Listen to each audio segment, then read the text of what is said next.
The photo came in 5 minutes before the board meeting. It wasn't from a client. It was from the woman her husband was sleeping with. A hotel mirror selfie, his watch visible, her ring still on his hand. Welcome to Fearless Stories, where money meets humanity. Today you'll meet Natalie, not at the moment she broke down, but at the moment she decided she would not. Natalie Park was 35 years old, CEO, 200 employees, featured in business magazines for resilient leadership in modern markets. Her mother kept every article in a plastic sleeve. Her father told people at church, "That's my daughter, Harvard MBA." Her LinkedIn said, visionary, strategic, decisive. Her bank account said something else, but no one knew that part. Natalie learned early that excellence was safety. Her mother immigrated from Korea with a degree no one recognized. Her father was born in America, where everyone always recognized his. Natalie learned to move between both worlds without losing herself in the process. Her mother worked double shifts, corrected Natalie's grammar at the dinner table, hung report cards on the refrigerator like trophies. Failure was never screamed. It was worse than that. It was silent, a quiet disappointment that lived in the room long after dinner ended. So Natalie did what good daughters do. She achieved perfect grades, perfect resume, perfect engagement photo, perfect wedding. At least from the outside, the marriage looked stable in pictures. 2 children, a 7-year-old son who asked too many questions, a 4-year-old daughter who still believed her parents held the world together. Holiday cards, matching pajamas, carefully captioned vacations. Behind the scenes, late nights that weren't about work. Arguments that ended in, "You're overreacting." Credit cards used to cover silence. When she finally opened the joint account spreadsheet one Sunday night, she stared at the number for a long time. $287,000 in shared debt.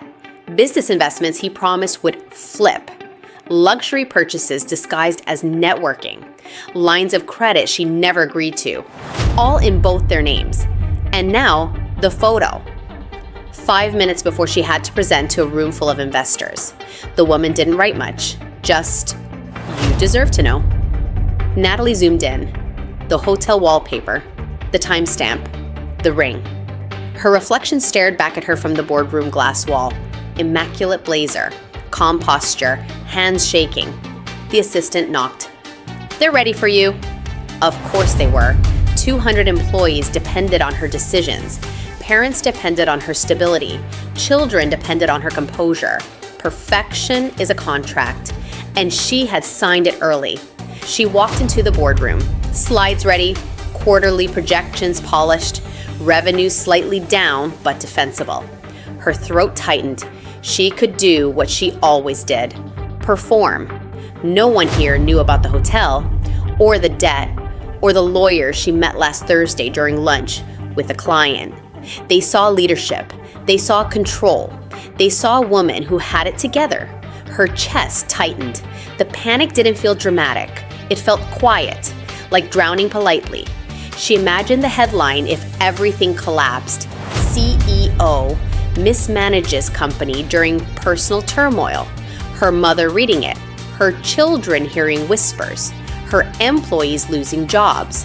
Her becoming the example of what happens when women can't handle it. Fear doesn't always scream. Sometimes it calculates. She clicked to the third slide. Market expansion. Forecast adjustments. Her voice was steady. Too steady. Based on Q4 performance, we anticipate... She stopped. Not dramatically, just stopped. The words were there. She knew them. She had rehearsed them twice in the mirror that morning. But all she could see was the photo, the hotel mirror, his hand, the ring. Her throat tightened. Someone at the end of the table shifted in their chair. A pen tapped once, then stopped. She tried again.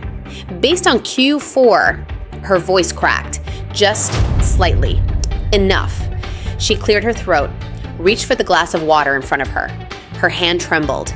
Not violently, just enough that the water rippled against the side of the glass. No one spoke, but the room had changed. For the first time in her career, she felt visible, not as CEO, as human. Her mind split in two. One side calculating, keep going, finish the slide, no one knows. The other whispering, you are about to collapse in a room full of people who think you never do. Her chest tightened. Her son's voice from last week echoed, Mom, are you mad at Dad? Her daughter coloring on the floor while they argued behind a closed door. 200 employees depending on her stability. Her mother telling relatives back home, she never breaks. Perfection is expensive, and she was exhausted from paying for it. The silence stretched. It was no longer professional, it was personal. She placed both palms flat on the table, steadying herself, and then she made a decision that would cost her the image, but save her the weight. I need to pause, she said quietly. A few brows lifted. She inhaled. There are personal matters that will affect my capacity over the next quarter. Her voice wasn't polished now. It was honest. My husband and I are separating. The words landed heavy. No drama, no oversharing, just truth. She continued. There are shared financial liabilities I am restructuring. They do not compromise company stability, but I will not lead from a place of concealment. A board member leaned forward. Do you need to step down? He asked carefully. 6 months ago, that question would have shattered her. Today, it steadied her. No, she said, but I will delegate temporarily. She outlined the plan.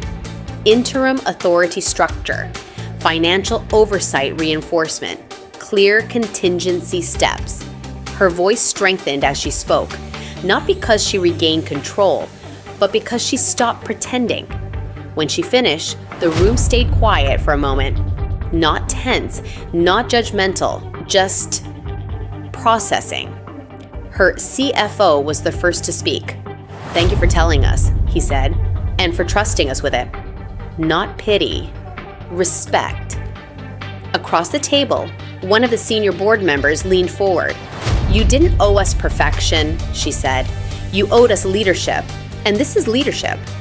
Natalie swallowed. The board member continued. We will support the restructuring, personally and professionally. Whatever margin you need, you take it. We'll hold the line. Another voice added quietly, you've carried this company through worse markets than this. Let us carry some of this with you. It wasn't dramatic, no applause, no theatrics, just steady solidarity. And for the first time in months, Natalie felt something she hadn't allowed herself to feel. Relief. Not because the divorce was easier, not because the debt disappeared, but because she wasn't alone in the room anymore. The mask had cracked, and instead of exposure destroying her, it built trust. That night, when she told her mother, the silence felt different. Not heavy, not disappointed, just real. I didn't come to this country for you to stay somewhere you're unhappy, her mother said. For the first time, Natalie realized something. Strength wasn't never breaking. It was choosing what you no longer carry alone. Later, her son looked at her and asked, "Are we still okay?" She knelt down. "We're going to tell the truth," she said, "and that's how we stay okay." Success had never protected her from fear. It only gave her a better costume. Power looks impressive from the outside, but it's fragile when it depends on silence. Sometimes power looks like standing in a room full of people who expect certainty and admitting you're human anyway. Sometimes empowerment isn't control, it's transparency. And sometimes the strongest position you can take is the one where you stop pretending you're unbreakable. If you've built your life on being the strong one, the stable one, the perfect one, real power isn't keeping everything together. It's knowing when to let the truth hold you instead. Because fear is not your legacy. Freedom is.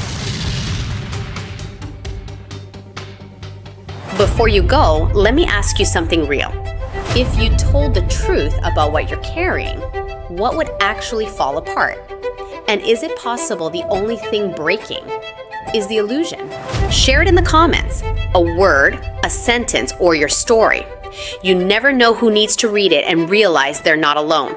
There are more stories waiting to be told, and yours may be the next one we tell. If this story sparks something in you, subscribe to Fearless Finance, and I'll see you in the next episode of Fearless Stories.